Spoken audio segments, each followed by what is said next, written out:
இப்போ நான் வந்து ஜஸ்ட் என்னோட ஒரு இன்ட்ரடக்ஷன் மட்டும் நான் சொல்லிடுறேன். It's very simple. Core mechanical field தான், partially academic and partially core R&D sector. நான் வந்து BML அப்படிங்கிற ஒரு கம்பெனியில் தான் ஒர்க் பண்ணியிருந்தேன். It is a government of India company, ministry of defence.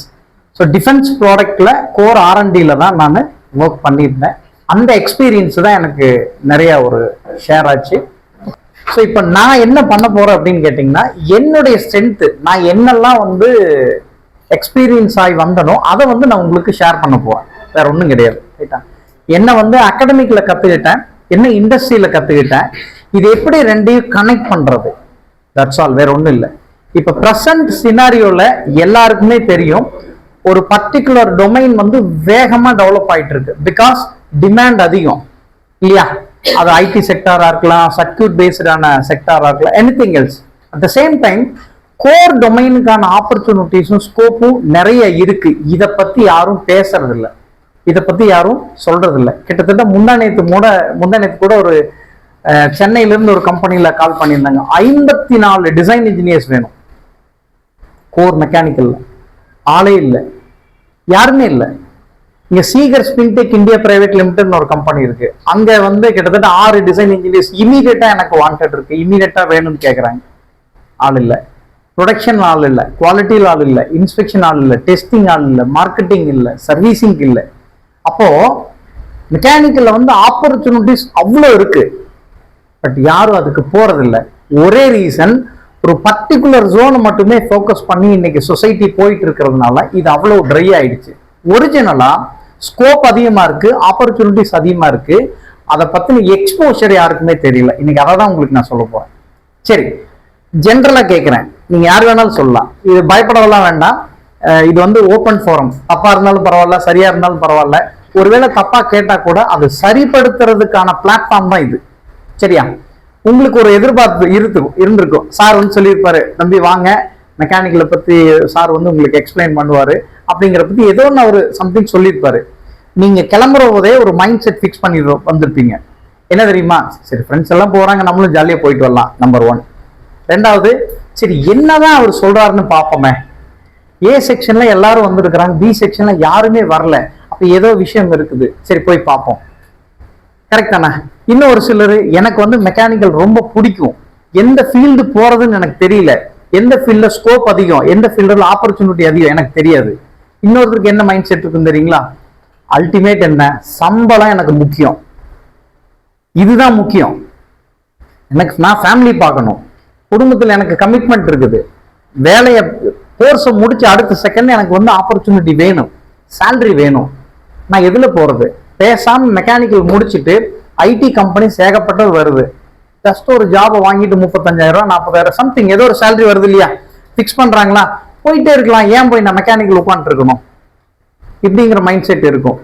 இன்னொரு சிலருக்கு ஐடி செக்டாரே வேண்டாம், இது வந்து கண்டினியூஸ் லேர்னிங், எவ்வளவு நாளைக்கு நம்ம படிச்சுட்டே இருக்கிறது இருக்கும் இல்லையா.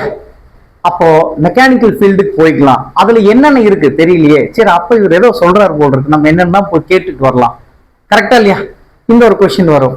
இன்னொன்னு என்ன தெரியுமா இருக்கும், சம்பளம் தான் முக்கியம்னு தெரிஞ்சு போச்சு, அவன் தான் ஐடியில் நிறைய கொடுக்குறானே, நம்ம போயிட்டு ஒரு 10 இயர்ஸ் அதுல சம்பாரிச்சுக்கலாம், அதுக்கப்புறம் வேண்டாம், ஃபீல்டே விட்டுருவோம், நம்ம ஓன் பிஸ்னஸ் பண்ணிக்கலாம், கண்டிப்பா மைண்ட் செட் இருக்கும். கரெக்ட் தானே? சரி, ஒரு 2-3 இயர்ஸ் வந்து ஐடி செக்டர்ல ஒர்க் பண்றோம், ஃபாரின் ஆப்பர்ச்சுனிட்டி கிடைச்சா சலன் கிளம்பி போயிடுவோம், 10 வருஷம் ஒர்க் பண்ணுவோம், அங்க இருந்துட்டு ஒரு வீட்டை கட்டிடுவோம், ஒரு தோட்டத்தை வாங்கி போடுவோம், எல்லாம் செட்டில் ஆயிரும். ஒரு குறிப்பிட்ட பீரியடுக்கு அப்புறம் பேசாம அங்க இருந்து வந்துட்டு கம்ஃபர்டபுளா லைஃப் லீட் பண்ணலாம். எஸ், இந்த மைண்ட் செட் இருக்கும். கரெக்டா இல்லையா?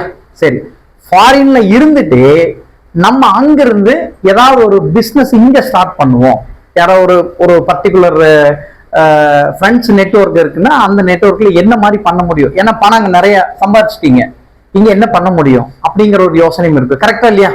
இது எல்லாமே உங்க மாதிரி பசங்க, கிட்டத்தட்ட நான் 4 லட்சம் 5 லட்சம் பசங்களை பார்த்துட்டேன். இந்த மாதிரி கொஸ்டின்ஸ் தான் வரும், இதுதான் யதார்த்தமான உண்மை. கரெக்டானே? வேற இதை தாண்டி உங்களுக்கு ஸ்பெசிபிக்கா ஏதாவது, சார் நான் இந்த ஒரு மைண்ட் செட்டோட வந்தேன், எனக்கு அது ஆன்சர் கிடைக்குமான்னா கேளுங்க. இன்னைக்கு வந்து என்ன நீங்க வந்திருக்கீங்க, உங்க நீட் என்ன, நீங்க ஓபன் போறோம். எதுக்காகன்னா இது தெரிஞ்சதுன்னா என்னுடைய எக்ஸ்பீரியன்ஸ்ல நான் பார்த்த நெட்வொர்க்கிங் செக்டார்ல பேஸ் பண்ணி உங்களுக்கான சொல்யூஷன் நான் கொடுத்துருவேன். அதுக்காக வேற ஒன்றும் இல்லை. ஏதாவது இருக்கா? எஸ் சார், நீங்க இப்போ வந்து ஒரு கவர்மெண்ட் மெக்கானிக்கல் சம்மந்தப்பட்ட ஒரு கவர்மெண்ட் இண்டஸ்ட்ரியில வந்து ஒர்க் பண்ணிருக்கீங்க. சென்ட்ரல் கவர்மெண்ட் இண்டஸ்ட்ரியில. ஸோ நான் என்ன கேட்கணும்னு நினைச்சேன்னா, எனக்கு ஒரு பேசிக்காவே அந்த மெக்கானிசம் அண்ட் சிந்தசிஸ்ல வந்து இன்ட்ரெஸ்ட் இருக்கு சார். ஸோ இப்போ நீங்க ஒர்க் பண்ற இந்த இண்டஸ்ட்ரியில வந்து கண்டிப்பா லோட் லிஃப்ட் பண்றதுக்கும் ஈஸி மனோரபிலிட்டிக்கும் மெக்கானிசம்ஸ் கண்டிப்பா உங்களுடைய இண்டஸ்ட்ரியல் பேஸ்ல நீங்க அப்சர்வ் பண்ணிருக்கலாம். எஸ். ஸோ எனக்கு என்னன்னா, இப்போ ஸ்டாட்டிக் அனலிசிஸ் பண்றது வந்து ரிலேட்டிவ்லி ஈஸி சார், ஜியோமெட்ரிக்கல் ஆஸ்பெக்ட்ல ஐடியா இருந்தா போதும். பட் இந்த மெக்கானிசம் எல்லாமே டைனமிக் அனலிசிஸ் கீழே வரும் சார். ஸோ இது ரிலவெண்டா உங்ககிட்ட டிஸ்கஸ் பண்ணி ஃபர்தர் எவ்ரி ப்ராஜெக்ட்ஸ் லெவல் தெரிஞ்சுக்கலாம், லேர்ன் பண்ணுங்க. Okay okay, very good very good. Okay, வேற ஏதாவது வந்து கண்டிப்பா ஆன்சர் தரேன். நான் எடுக்கிறதுலயே அந்த ஆன்சர் வந்துடும், டெஃபினட்டா அப்சர்வ் பண்ணிப்பீங்க. ஓகே. ஸோ இவங்க வந்து பேங்க்கு தான் போறேன்னாங்க காயத்ரி. பார்க்கணும், நீ பேங்க் எல்லாம் போக கூடாது, நீ வந்து மெக்கானிக்கல் வந்து ஒரு வேற லெவல் ஆப்பர்ச்சுனிட்டி இருக்கு, நீ கண்டிப்பா பார்த்தா நீ மாறுவ, உனக்கு நீ பேங்க்கே கூட போ, ஆனா உன்ன வந்து பார்த்துட்டு போ அப்படின்னு. உங்க மைண்டுக்குள்ள இருக்கிறத நீங்க சொல்லினாலும் நான் சொல்லிடுறேன். That's all. மெக்கானிக்கலை பத்தி இன்னைக்கு யாருமே பெருசா பேசுறது இல்லை, யாருமே பெருசா சொல்றது இல்லை. பட் அதுக்கான டிமாண்ட் வந்து அவ்வளோ இருக்கு, அவ்வளோ ஆப்பர்ச்சுனிட்டிஸ் இருக்கு. எந்த செக்டார் எடுத்துட்டாலும் சரி, கோர் R&D செக்டாரா இருந்தாலும் சரி, பப்ளிக் செக்டார் அண்டர்டேக்கிங் கம்பெனியா இருந்தாலும் சரி, பியூர் சென்ட்ரல் கவர்மெண்ட் செக்டாரா இருக்கட்டும், ஸ்டேட் கவர்மெண்டா இருக்கட்டும், கோர் MNC கம்பெனிஸா இருக்கட்டும், இன்ஜினியரிங் சர்வீசஸ், இப்ப நீங்க சொல்ற IT செக்டாரா இருக்கட்டும் இல்லையா, ஒவ்வொரு IT செக்டார்லயும் ஒரு இன்ஜினியரிங் சர்வீஸ் டிவிஷன் ஒன்று இருக்கு தெரியுங்களா? இப்போ இன்ஃபோசிஸ் போறாங்க நிறைய பேர், அங்க ஒரு இன்ஜினியரிங் சர்வீஸ் செக்டார் இருக்கு. அதுல பியூர்லி மெக்கானிக்கல் ஸ்டூடெண்ட் தான் இருக்காங்க, வேற யாரும் அலோடு இல்லை. ரைட்? விப்ரோ போறீங்க, it is there. TCS, Tata Infotech, Tech Mahindra, Mahindra இப்படி சொல்லிட்டே போகலாம், அவ்வளோ இருக்கு. சரி, இப்போ ஒன்னொன்னா நான் வரேன். இப்போ மெக்கானிக்கல் வந்து ஏதோ ஒரு எய்மோட நம்ம எடுத்துட்டோம். உள்ள வந்ததுக்கு அப்புறம் ஃபர்ஸ்ட் இயர் படிக்கிற போது மெக்கானிக்கல் மைண்ட் செட் அப்படியே மாத்திருப்பாங்க, மாறி இருக்கும். செகண்ட் இயர் படிக்கிற போது, ஏன்னா இப்போ உங்க ஃப்ரெண்ட்ஸ் எல்லாருமே விலாசமா பாக்குற போது என்ன ஆகும் அப்படின்னா, சார் ஒருவருக்கு வேற டேய் கேட்டுக்கு படிங்கிறா, கவர்மெண்ட் செக்டாருக்கு படிங்க, இவர் ஒரு பக்கம் சொல்லிட்டு இருப்பாரு. ஃபண்டமெண்டல் ஸ்ட்ராங்கா புரிஞ்சு படிச்சுக்கங்க, இது ஒரு பக்கம் இருக்கும். இன்னொரு பக்கம் எப்படி தெரியுமா, ரொம்ப ஈஸியா நீ எதுவும் பண்ண வேண்டாம், நீ பாஸ் பண்ண போதும், உனக்கு ஜாப் கன்ஃபார்ம்டு, ஆஃபர் லெட்டர் ஒரு கம்பெனி இல்ல 4 கம்பெனிக்கான ஆஃபர் லெட்டர் உங்க கைக்கு வந்துடும். கரெக்ட் தானே? இது ஒரு சைடு வர்ற போது மைண்ட் செட் என்ன ஆகுன்னா, ரொம்ப ஈஸியா தோணும், என்னடா இவ்வளவு கஷ்டப்பட்டு ஏன் படிக்கணும், அவங்க தான் ஓரளவுக்கு படிச்சாவே போதும், ஆஃபர் லெட்டர் கையில் கொடுக்குறாங்க, நம்ம செட்டில் ஆயிடலாமே, இது ஒரு பக்கம் இருக்கும். கரெக்ட் தானே? ரைட்? ஓகே. இப்போ நான் என்ன பண்றேன் அப்படின்னா, இந்த கம்பேரிசன்லாம் வேண்டாம். மெக்கானிக்கல் ஃபீல்டு என்னென்ன ஆப்பர்ச்சுனிட்டிஸ் இருக்கு, என்ன அதோட ஸ்கோப், ஆரிஜின்ல இருந்து நான் உங்களுக்கு சொல்லிடுறேன். ரைட்டா? கிட்டத்தட்ட ஈச் அண்ட் எவ்ரி இயர் 12 லட்சம் பேர், நான் அப்ராக்சிமேட்டா சொல்றேன், 12 லட்சம் பேர் வந்து மெக்கானிக்கல் இன்ஜினியரிங் முடிச்சுட்டு வெளியில வராங்க. ஓகேவா? ஸோ இதுல ரியலாவே ஒரிஜினல் கோர் மெக்கானிக்கல் இண்டஸ்ட்ரி ஜாபுக்குள்ள போறவங்க அப்படின்னு பாத்தீங்கன்னா ஹார்ட்லி ஒரு 1 lakh 2 lakh, தட்ஸ் ஆல். அதுக்கு மேல மீதி யாருமே மெக்கானிக்கல் இண்டஸ்ட்ரிக்குள்ள ஜாபுக்கு போறது இல்லை. மிதானி MIDHANI, சரியா?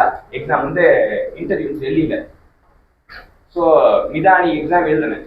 அப்புறம் என் ஸ்டூடெண்ட் ஒருத்தி வந்து பாவினினா பாரத் வித்யுத் நிகாம் லிமிடெட், அது வந்து அந்த சயின்டிஸ்ட் போஸ்ட் கிளியர் பண்ணா. IRTTல படிச்ச ஒரு பொண்ணு சரஸ்வதினு சொல்லிட்டு வந்தாங்க. ஸோ அவங்க வந்து பாவினி எக்ஸாம் நமக்கு தெரியாது, சாஸ்திரம் 340 நெட்ல போட்டா வந்துடும், வரிசையா 340 இருக்கு. என்னைக்காச்சும் பாத்துருக்கீங்களா? பார்க்கல. அதாவது என்ன அப்படின்னா, நவரத்னா அப்படின்வாங்க, நவரத்னா கம்பெனிஸ், மினிரத்னா கம்பெனிஸ், மகாரத்னா அப்படின்னு நீங்க சர்ச் பண்ணீங்கன்னா அப்படியே லிஸ்ட் வரும். இதெல்லாம் எங்க கால் ஃபார் நோட்டிஃபிகேஷன் வரும்னா, இதுல எம்ப்ளாய்மெண்ட் நியூஸ்ல வரும். ஆனா இப்ப நீங்க எம்ப்ளாய்மெண்ட் நியூஸ் கூட பார்க்கல, எல்லா வெப்சைட்லயும் வந்துருக்கு. இன்னைக்கு நாங்க வந்து புதன்கிழமை எங்களுக்கு ரொம்ப முக்கியம். புதன்கிழமை வேணா எம்ப்ளாய்மெண்ட் நியூஸ் பேப்பர் வரும். நாங்க போய் கடைக்காரங்க கேட்போம், சார் எம்ப்ளாய்மெண்ட் நியூஸ் இருந்துச்சா? வரலப்பா. வியாழக்கிழமை போய் கேட்போம், வரலப்பா. வெள்ளிக்கிழமை கேட்போம், வரலப்பா. எங்க பக்கம் இருக்கும், ஐயோ எது நோட்டிஃபிகேஷன் வந்துருக்கா, விட்டுருமான்னு சொல்லிட்டு. அப்ப சில நாள்லாம் ஒரு வாரம் கழிச்சு ரெண்டு வாரம் நியூஸ் கூட ஒரு வாட்டி வரும். ஆனா வாரம் தவறாம போய் எம்ப்ளாய்மெண்ட் நியூஸ் வாங்குவோம். ஏன்னா எக்ஸாம், இந்த காம்படிட்டிவ் எக்ஸாம் ப்ரிப்பேர் பண்ற ஆஸ்பிரண்ட்டுக்கு சார் சொல்ற மாதிரி அந்த எம்ப்ளாய்மெண்ட் நியூஸ் தான் வந்துடும். ஆனா உங்க காலத்துல அப்படியா? டிவி எங்க பாக்குறீங்க? நேரம் mobile தான். எல்லாமே இருக்கு. எல்லாமே நீங்க ரிசோர்ஸ் வந்து உங்க கையிலேயே இருக்கு, எங்கேயும் நம்ம தேட வேண்டியது. ஒரே ஒரு பிரச்சனை இருக்குங்களா, இதுல வந்துட்டு நெட்ல வந்து பாக்குறப்போ ரொம்ப நேரோ டவுன் ஆயிடுது. இப்ப நம்ம எம்ப்ளாய்மெண்ட் நியூஸ் பேப்பர்னா எல்லாமே நம்ம பார்க்கவே எல்லாமே அட் அ டைம் உங்களுக்கு கிடைச்சிடும். இங்க இவங்க என்ன வந்து வேர்ட் டைப் பண்றாங்களோ அது மட்டும் தான் வரும். கரெக்ட். ஸோ அது வந்து அவங்களுக்கு அந்த எக்ஸ்போஷர் வந்து மேடம் சொல்ல மாதிரி இது எல்லாமே வந்து எக்ஸ்ப்ளோர் பண்ணணும்னா ஃபர்ஸ்ட் வந்து இப்படி ஒரு விஷயம் இருக்குதுன்னு தெரியணும். அதுதான் அது தெரியாம போயிடுது. வந்து இப்போ இவங்களுக்கு பண்ணணும். அப்போ வந்து பார்த்தோம்னா நீ அந்த ஒரு பர்டிகுலர் ஏரியா ஆட்டோமொபைல் மட்டுமே போயிருவாங்க. இப்போ நீங்க லைப்ரரியில போய் ஒரு கார்ட் பிரிண்ட் அவுட் தெரிஞ்சீங்கன்னா என்னென்ன டைப் ஆஃப் ஜேர்னல் இருக்குன்னு அவங்களுக்கு தெரியும். ஆனா அது வந்து நீங்க நெட்ல தெரிஞ்சீங்கன்னா இப்படி நேரோ டவுன். கரெக்ட். அது மட்டும் தான் போகும். அதுதான் வந்து இப்ப இருக்கிறதுல பிரச்சனை. ஸோ அவங்க என்ன நினைச்சுக்கிறாங்கன்னா அவங்க எது ஓபன் பண்றாங்களோ அது மட்டும் தான் உறக்கும், அதுதான் ஃபுல்லா எல்லாம் இருக்கு அப்படிங்கிறது. இது வந்து நேரோ டவுன் பண்ணுது. நம்ம நியூஸ் பேப்பரோ ஒரு ஹார்ட் காப்பி பாக்குறப்போ உங்களுக்கு நிறைய விஷயம் வந்து நமக்கு தேவையில்லை கண்ணில் படும். அது வந்து அந்த ஆப்பர்ச்சுனிட்டி வந்து உங்களுக்கு நெட் வந்து கவர் பண்ணுது. ஏன்னா இப்போ நீங்க சொல்றீங்க இல்லையா, இது எனக்கே தெரியாது இப்போ கம்பெனி பிராண்ட். ஆனா வந்து அது வந்து நீங்க இதுல வந்து நீங்க சொன்னா மட்டும் தான் இதுதான் போய் அவங்க தேடி பார்க்க முடியும். தேடி பாருங்க, கண்டிப்பா நிறைய இருக்கு. எம்ப்ளாய்மெண்ட் நியூஸ் போட்டோம்னா இத்தனை கவர்மெண்ட் இருக்குதுங்க ஆல் ஓவர் இந்தியா ஃபுல்லா. நான் சொல்றது ஆமா. சே ஃபார் எக்ஸாம்பிள் இப்போ நம்ம தமிழ்நாட்டில் எடுத்துட்டோம் அப்படின்னா பிஎஸ்சிஎல் மட்டும்தான். அப்புறம் ஐசிஎஃப் இன்டெகிரல் கோச் ஃபேக்டரி இருக்கு. இப்போ சார் அப்படியா? நல்ல விஷயம்தான். அவரெல்லாம் மிகப்பெரிய ரிசோர்ஸ். ரைட், நம்ம இதுக்கு வருவோம். இது ஒரு சைடு. நான் சொல்றது பியூர் சென்ட்ரல் கவர்மெண்ட் ஒரு sector, public sector undertaking companies ஒன்று. இதுக்கு அடுத்து வரக்கூடிய செக்டார் என்னன்னா கோர் எம்என்சி கம்பெனிஸ்.